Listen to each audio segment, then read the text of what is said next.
السلام علیکم ناظرین، میرا نام علی حیدر ہے اور آپ کا شکر گزار ہوں کہ آپ نے ویڈیو دیکھنے کے لیے وقت نکالا۔ آپ نے کبھی سوچا ہے کہ جو ایران آج دنیا میں سب سے نمایاں شیعہ ملک سمجھا جاتا ہے، وہ صدیوں تک زیادہ تر سنی رہا تھا؟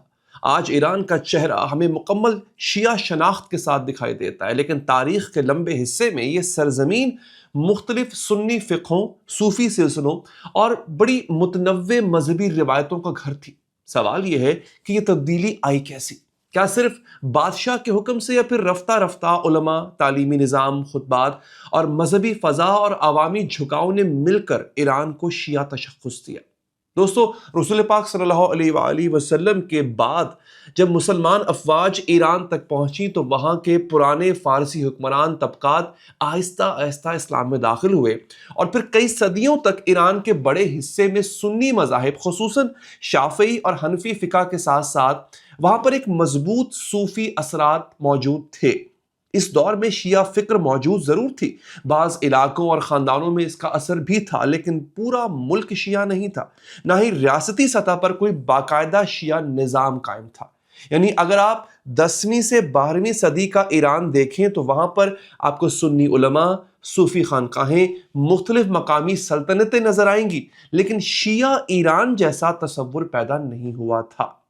اب یہاں پر دوستو صفوی خاندان کی انٹری ہوتی ہے۔ یہ لوگ بنیادی طور پر اردبیل کے ایک صوفی سلسلے کے سربراہ تھے، جن کے ارد گرد ان کے مریدین اور مسلح پیروکاروں کا ایک حلقہ بن گیا، جو رفتہ رفتہ ایک عسکری اور سیاسی قوت میں بدل گیا۔ ان کے مریدوں کا ایک مشہور گروہ تھا، وہ اسے کہتے تھے قزل باش، جن کی وفاداری، یعنی سرخ ٹوپیوں والے، جن کی وفاداری محض سیاسی نہیں بلکہ روحانی سطح پر بھی شاہ کے ساتھ جڑی ہوئی تھی۔ پھر 1501 میں شاہ اسماعیل نے تبریز فتح کیا، خود کو ایران کا شہنشاہ قرار دیا، اور سب سے بڑا قدم یہ اٹھایا کہ اس نے اثنا عشری شیعہ مذہب کو ایران کے سرکاری مذہبی شناخت کے طور پر اختیار کر لیا۔ یہ وہ موڑ تھا جہاں سے ریاستی سطح پر ایران کی سمت واضح طور پر شیعہ تشخص سے جڑ گئی تھی۔ دوستو، ظاہر میں یہ صرف عقیدے کا اعلان لگتا ہے، مگر زمین پر اس کا مطلب ایک لمبا اور پیچیدہ سماجی عمل تھا۔ صفوی حکمرانوں نے مختلف اقدامات کے ذریعے شیعہ فکر کو ریاستی ڈھانچے کا حصہ بنایا۔ مثلاً سنی علماء اور قاضیوں کی جگہ رفتہ رفتہ شیعہ علماء اور مجتہدین کو اہم عہدوں پر لایا گیا۔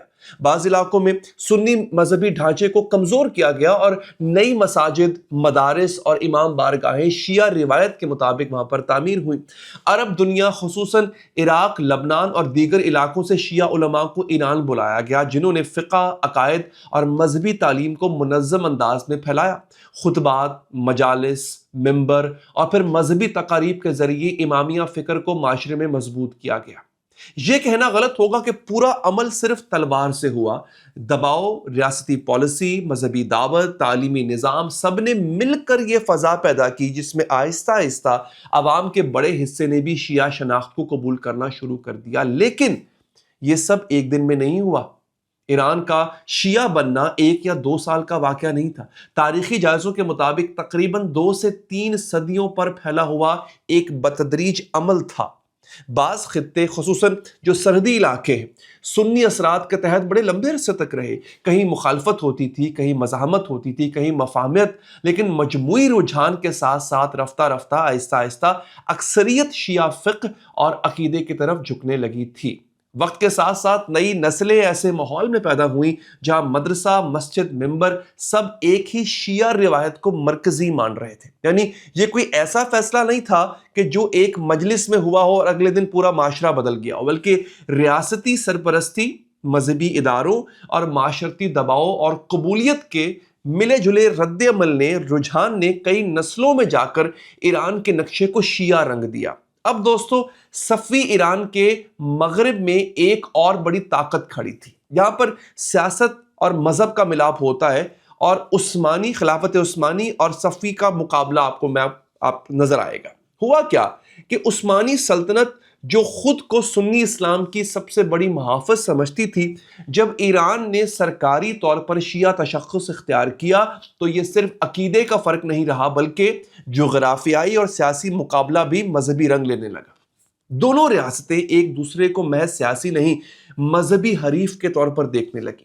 اس صورتحال میں صفی حکمرانوں کے لیے شیعہ شناخت صرف عقیدہ نہیں بلکہ ان کا ریاستی اتحاد، قومی تشخص اور پھر دشمن سے ایک امتیاز کا نعرہ بن گیا، یعنی ہم مختلف ہیں اپنے دشمن سے۔ یوں ایران کے اندر بھی عوام میں یہ احساس مضبوط ہوا کہ ہم اپنے پڑوسی سنی عالم اسلام سے مذہب اور تاریخ دونوں حوالوں سے مختلف ہیں۔ اب یہاں پہ عوام کا کردار بہت امپورٹنٹ ہے، اور یہاں پہ اب اصلی نفسیاتی سوال ہے کہ کیا ایران صرف حکم شاہ سے شیعہ ہوا یا عوام نے بھی واقعی اس فکر کو اپنایا؟ دوستو، حقیقت یہ ہے کہ بعض جگہوں پر دباؤ، ریاستی طاقت اور انتظامی فیصلوں کا اثر ضرور تھا، لیکن صدیوں تک جاری رہنے والے مذہبی خطبات، ماتنی روایات، کربلا کی داستان، اماموں کی ائمہ علیہ الصلوۃ والسلام کی سیرت، صوفی اور عرفانی تشریح اور پھر فکری دلائل نے بھی لوگوں کے ذہن اور دل پر اثر ڈالا۔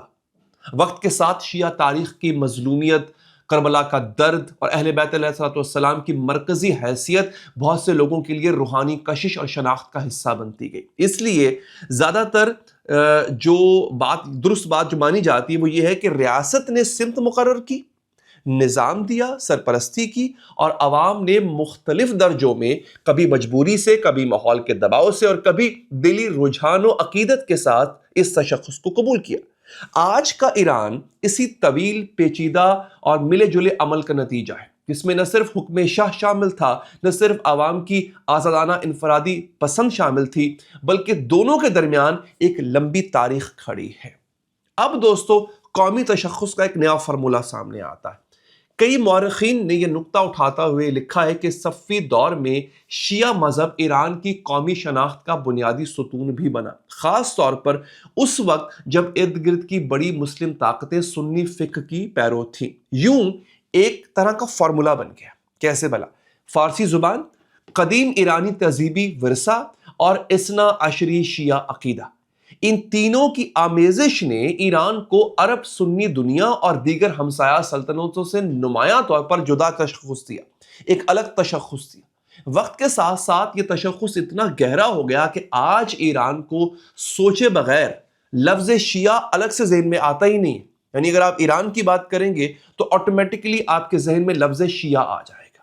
دوستو، پاکستانی نظر سے اگر ہم دیکھیں تو یہ کہانی صرف ایران کی نہیں ہے، یہ ایک اصول بھی سمجھاتی ہے کہ جب کوئی ریاست کسی مخصوص مذہبی تعبیر کو قانون، تعلیم اور میڈیا اور اقدار کے پورے ڈھانچے میں مرکز بنا دے تو چند نسلوں کے بعد لوگوں کو یہ محسوس ہونے لگتا ہے کہ ہم ہمیشہ سے ایسے ہی تھے۔ ایران کی مثال میں نہ ہی یہ کہنا درست ہے کہ سب کچھ صرف زبردستی تھا، اور نہ ہی یہ کہنا کہ بادشاہ کا کردار معمولی تھا اور سب کچھ صرف عوام کی خود سوچی سمجھی پسند تھی، یہ بھی غلط ہوگا۔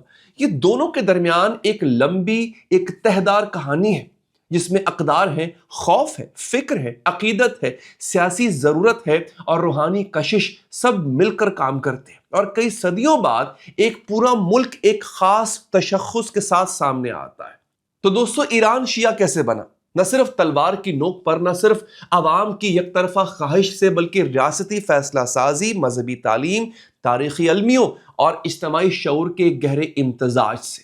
اور شاید اصل سوال یہ ہے کہ آج جو بھی ملک اپنی قومی مذہبی شناخت پر فخر کرتا ہے، کیا وہ واقعی مکمل طور پر عوام کی خالص آزادانہ پسند کا نتیجہ ہے، یا کہیں دور پیچھے کسی بادشاہ، کسی سلطنت، کسی پالیسی اور کسی طاقت کے فیصلوں کی گونج آج بھی ہماری سوچ میں سنائی دے رہی ہے؟